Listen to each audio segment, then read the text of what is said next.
bienvenue dans le podcast Ohana Triathlon. Je suis Hermano et je serai votre hôte sur ce podcast.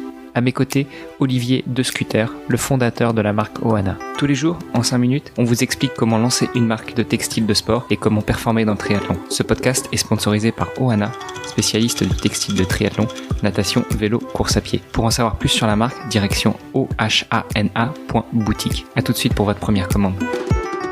Bonjour à toutes et à tous. Alors aujourd'hui c'est vendredi, bientôt le week-end. Aujourd'hui on va parler encore une fois natation.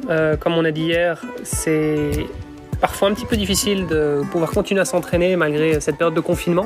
Mais on va voir qu'il y a quelques alternatives qui existent pour pouvoir continuer à s'entraîner. Et pour ça, on va poser quelques questions à notre expert natation, Hermano.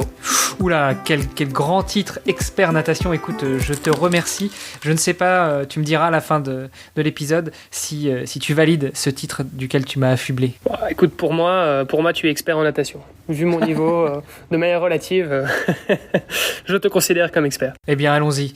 Écoutez, posez votre question à Docteur Natation, je vous en prie.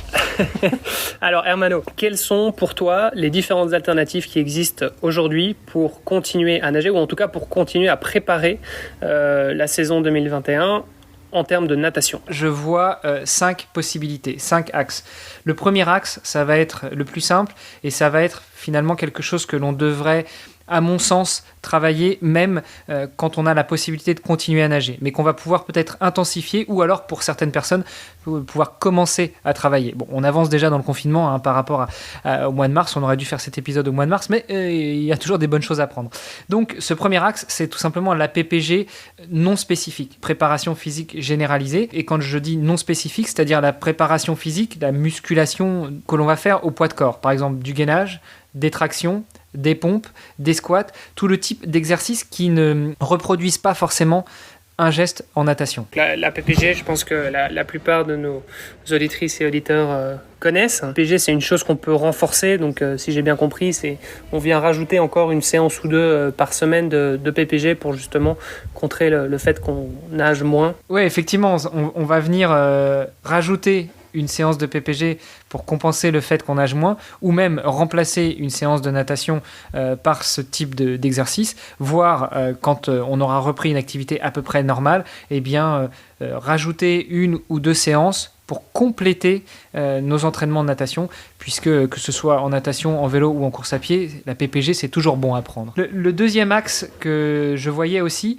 c'était de la PPG, mais cette fois-ci spécifique à la natation. Un exercice de PPG spécifique, ce serait de se mettre sur un tabouret au niveau de l'abdomen, de contracter donc tous les muscles, faire du gainage pour prendre une position allongée sur ce tabouret. On doit vraiment gainer, on doit vraiment bien gainer. Et puis, une fois qu'on est presque à l'équilibre posé sur ce tabouret et bien gainé, eh bien, on va pouvoir répéter des mouvements de natation. Là, en allant bien chercher loin devant avec les bras, quand on parle de crawl ou de brasse. Bon, travailler le papillon sur un tabouret, je vous déconseille quand même. Mais sur la partie brasse ou crawl, on va pouvoir bien allonger les bras et on peut faire ça avec ou sans poids. Si on n'a pas l'habitude d'avoir des poids à mettre sur les bras ou sur les chevilles, on peut tout simplement prendre une bouteille d'eau. On peut prendre, quelque chose qui pèse un peu de poids à la maison. On a tous un pot de crème, on a tous, mine de rien, même un tube de dentifrice en fait. Ça va déjà rajouter un peu de poids et ça va faire travailler un minimum les mouvements que l'on va faire à sec sur cette PPG spécifique. D'accord, ok. Et la technique du tabouret, on retient, j'essayerai ça. Ok.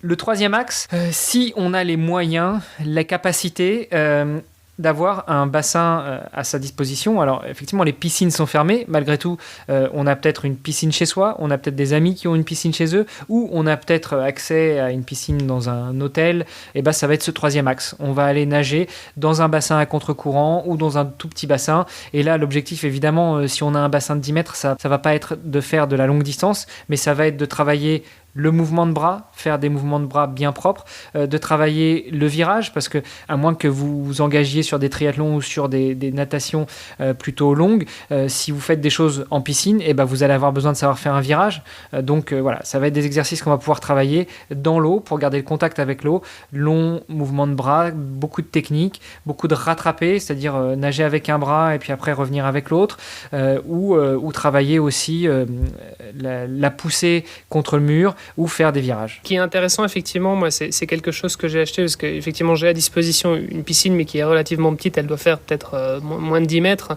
Donc, forcément, ça fait un petit peu just si on veut faire des longues séances.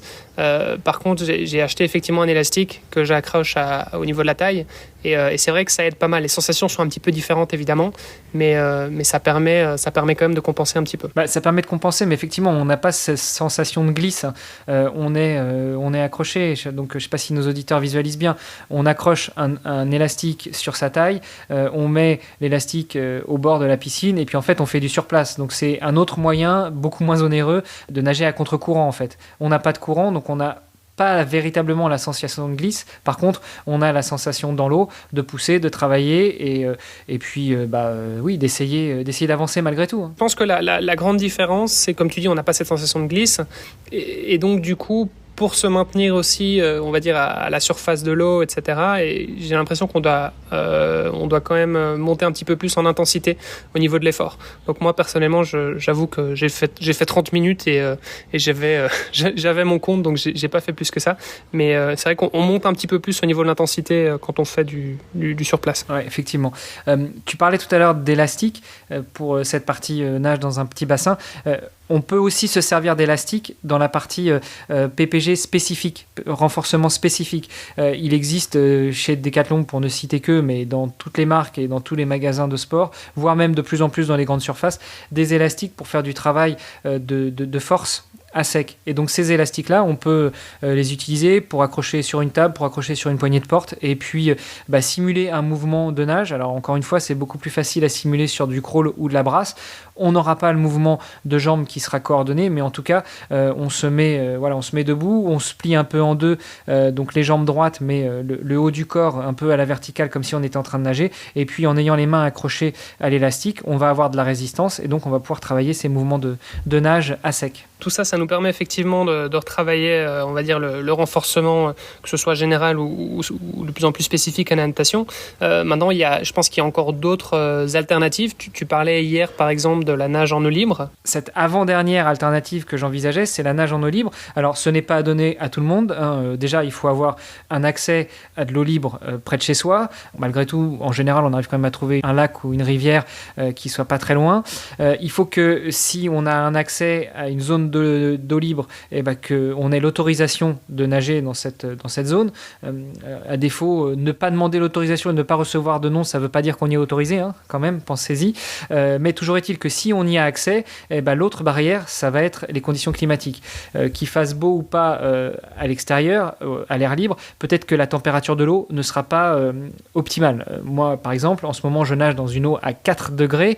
Il faut quand même beaucoup d'efforts mental pour pouvoir y aller. Et ça nous permet justement de basculer sur ce dernier point auquel je pensais, la 5e alternative, qui est finalement pas une alternative, qui est de travailler sur le mental. Alors là, n'importe quel coach mental, n'importe quel préparateur mental pourra vous le dire. Dans les situations comme celles que l'on a vécues cette année 2020 et que peut-être on revivra encore en 2021 dû à la crise sanitaire, eh bien la première chose à faire, je pense, c'est que dès que l'on est confronté à une incertitude telle qu'un confinement et que l'on ne sait pas combien de temps ça va durer, se conditionner, se répéter que de toute façon, on n'a pas le choix. Les piscines sont fermées, on ne peut plus aller nager en eau libre, en extérieur, donc il va falloir que l'on trouve des solutions alternatives, et ces solutions alternatives, on vous a aidé à les trouver, mais il ne faut pas conditionner son cerveau à se dire « mince, je ne vais pas pouvoir nager, donc je vais régresser, donc ça va mal se passer ». Non, au contraire, il faut être dans un mindset beaucoup plus positif et de se dire « ok, je ne peux pas nager, c'est une constatation, je n'ai pas d'autre choix que de subir cette situation, je ne peux agir que sur les choses sur lesquelles j'ai la main, cette situation-là, je n'ai pas la main, donc agissons autrement, par exemple en m'orientant vers une des 4 alternatives que les gars de Ohana Triathlon nous ont proposées aujourd'hui. Oui, je pense qu'effectivement, c'est quelque chose qui peut être assez angoissant pour la plupart des triathlètes de se dire je peux pas nager pendant plusieurs mois d'affilée. Alors forcément, oui, ça va affecter nos performances, c'est sûr. Mais en même temps, on ne peut se préoccuper que de ce qui est dans notre zone d'influence. Et donc, si c'est hors de notre zone d'influence, effectivement, il faut aussi pouvoir l'accepter et du coup se concentrer sur d'autres choses.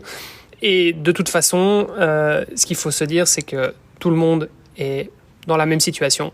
Donc, à moins que vous viviez au bord de la mer, dans des régions à climat chaud, dites-vous que tous vos autres concurrents seront dans la même situation. Donc, il n'y a pas que vous. Rien ne sert de s'angoisser, de rentrer dans une spirale de pensées négatives.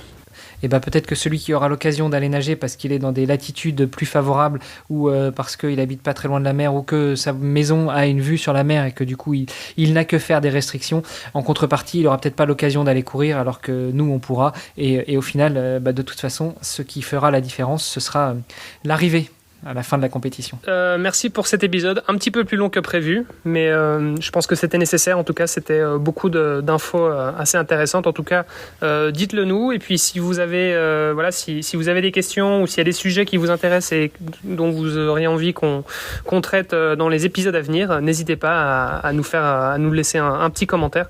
On sera ravis de se pencher là-dessus. Je vous souhaite à tous un très bon week-end et à toi aussi, Hermano. Merci Olivier. À lundi. Ciao, ciao. Salut. Ce podcast est sponsorisé par Ohana. Pour en savoir plus sur les textiles et les valeurs de la marque, rendez-vous sur ohana.boutique. ohana.boutique. À tout de suite pour votre première commande.